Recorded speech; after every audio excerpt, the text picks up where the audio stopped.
السلام عليكم ورحمه الله تعالى وبركاته البنات. نتمنى كل شيء يكون بخير وعلى خير، ومرحبا بكم في هذا الفيديو جديد البنات.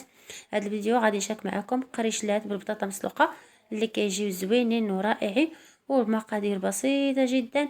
كنتمنى كل اللي كيشاهد القناه ديالي دعموني باللايك والاشتراك والبارطاج، والله يخليكم الحباب ديالي، خليكم مع الفيديو من الاول حتى الاخير. والى القناه ديالي كتستحق الدعم بارطاجيوها الحباب ديالي، وشكرا لكم والله يخليكم.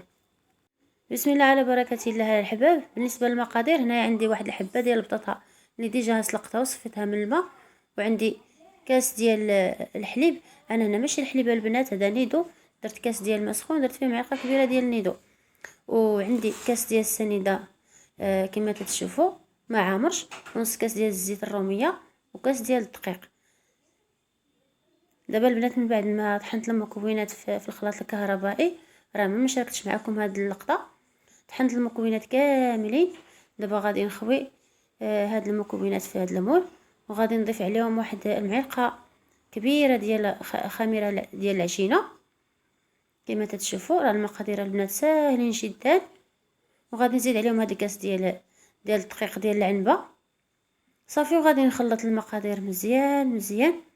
من بعد البنات ما غنخلط هاد المكونات كما تشوفوا معايا، ضروري البنات ديروا ليها هاد الطريقه صافي. وغادي نخليها تختمر واحد 5 دقائق حتى 10 دقائق، ضروري تختمر لنا المره الاولى. بالنسبه للخليط، هذا الخليط اللي درت ضروري خصو يخمر البنات صافي. من بعد ما حركت الدقيق مزيان طاج عليه على هذا الشكل، على شكل بوماض، غادي نغطيه. وها نتوما الشكل كما تشوفوا. من بعد ما اختمر ليا ضاعف الحجم ديال الخليط. دابا غادي نجيب البنات الساشي ديال الفانيلا، غادي نسم. نتوما تقدروا تنسموا بالقشور ديال الليمون او اي نكهه كتفضلوها، وشويه د الملحه والبيضه البنات، غير بيضه واحده كما تشوفوا.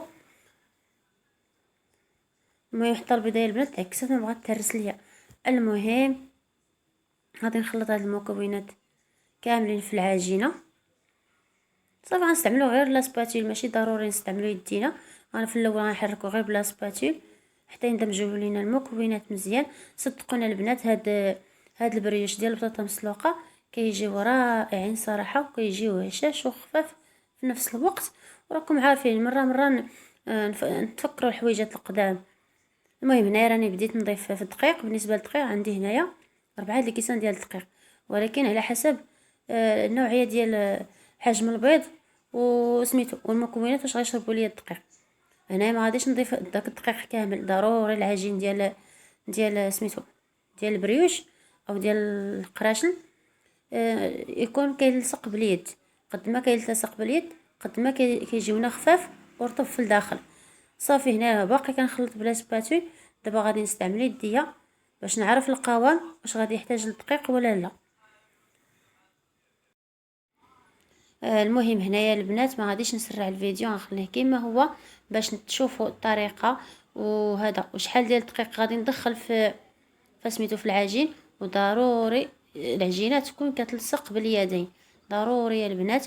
وهذا ومنين غنجمعوها غندلكوها واحد شويه صافي. هنا تقريبا نقولوا دخلت 2.5 كيسان ديال الدقيق، حيت اصلا عبرت انا 4 كيسان ديال العنبه ديال الدقيق اللي عبرت ودرتهم في هذيك الزلافه صافي. غنبقى نجمع بهذه الطريقه كما تشوفوا راه كتلصق.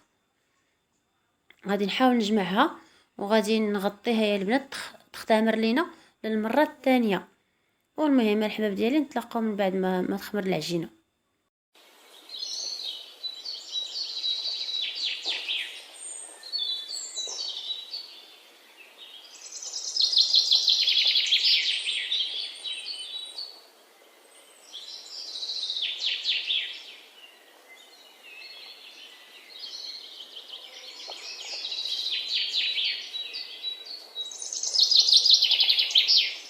المهم الحباب ديالي هنايا تابعتوا المراحل ديال العجينه وشفتوها كيفاش كيكون القوام ديالها من الاول.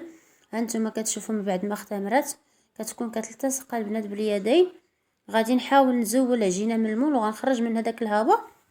ضروري يا البنات غير هو دهنوا يديكم بشويه الزيت باش تحاولوا تزولوها من داك المول. دابا غادي نجيب شويه الدقيق غادي نرشو فوق سطح العمل، وغادي نخوي العجينه باش نقادها على شكل كويرات. من بعد البنات ما نقدها على شكل كبيرات كما تتشوفوا. ضروري هنا تستعنوا بشويه ديال الدقيق ماشي بزاف، ولا تقدروا ديروا الزيت اللي بغيتو. المهم نتوما فاش كترتاحوا، وكل وحده والطريقه باش كتخدموا كتخدموا الحاجه ديالكم. انا غير كنشارك معكم داكشي اللي كنعرف ليه، وداكشي اللي كندير انايا بالضبط هو اللي كندير معكم صافي.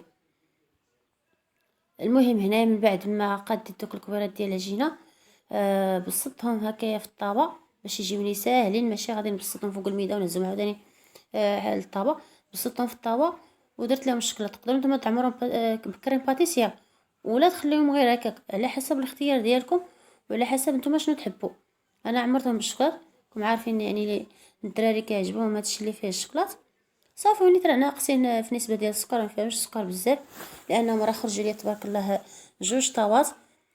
غادي نعمرهم البنات كاملين، وغادي ندخلهم الفران. غنخليهم غير واحد 10 دقائق غير يتحركوا ليا شويه، اما هما ديجا اختمروا صافي. غادي يتحركوا ليا وغادي نخرجهم، غندهنهم بصفر البيض وغادي نرشهم. بالنسبه للتزيين البنات لكم الاختيار، انا غادي نزينهم باللوز ايفيلي والزنجلان. المهم هانتوما من بعد ما خرجتهم من الفران شعلت لهم البنات غير من التحت صافي، اما الفوق ما شعلتوش لتحت فقط. وكيسخن ليا الفران من الفوق ومن التحت وكيطيب كلشي صراحه الله. هانتوما كما تشوفوا راه باقيين سخانين فاش خرجتهم، ما قدرتش صراحه نقطع معكم شي وحده. المهم الحباب ديالي كنتمنى هاد القريشلات البلديين بالبطاطا مسلوقه يعجبوكم، وإلا نالوا الاعجاب ديالكم اكيد بارطاجيو القناه ودعمونا بلايك البنات واشتراك، والله يخطي الحباب والصحاب. وشكرا لكل من يشاهد القناه ديالي، واستودعكم الله الذي لا تدع ودائعه.